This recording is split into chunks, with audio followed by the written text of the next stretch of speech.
ఒక రోజుగా వేళ మాత్రం అనుకోకూడదు. ఇది యువతకు సాధికారిత కల్పించేటువంటి మరి అద్భుతమైనటువంటి దిశకు నరేంద్ర మోడీ గారు రూపకల్పన చేశారు. ఈరోజు మీరు ఉద్యోగ నియామకాలు పత్రాలు తీసుకుంటున్నారు.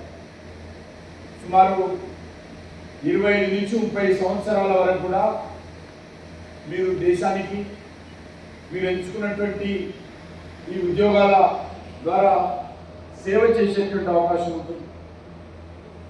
ఈరోజు మనము గవర్నమెంట్ ఉద్యోగాలు ఒకటే చూడకూడదు. ప్రపంచంలో ఈరోజు దేశంలో అనేక రకాల మార్పులు వచ్చినాయి. ఈ మార్పుల నేపథ్యంలో ఒక గవర్నమెంట్ సెక్టార్లోనే కాకుండా ప్రైవేట్ సెక్టార్లో కూడా చాలా పెద్ద ఎత్తున ఉద్యోగాలు వస్తూ ఉన్నాయి. ఎందుకంటే ఈరోజు మనం చూస్తూ ఉన్నాం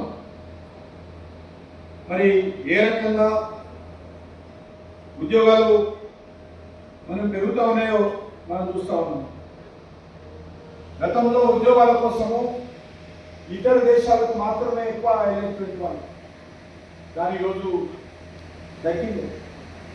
ఐటీ అంటే ఇంజనీరింగ్ చదవగానే వీసా కోసం సంవత్సరాల తరబడి ఎదురు చూస్తూ మిడిల్ క్లాస్ ఫ్యామిలీస్ కూడా అప్పులు చేసి ఆస్తులన్నీ తమ పిల్లలను ఇతర దేశాలకు పంపించేటువంటి వాళ్ళు.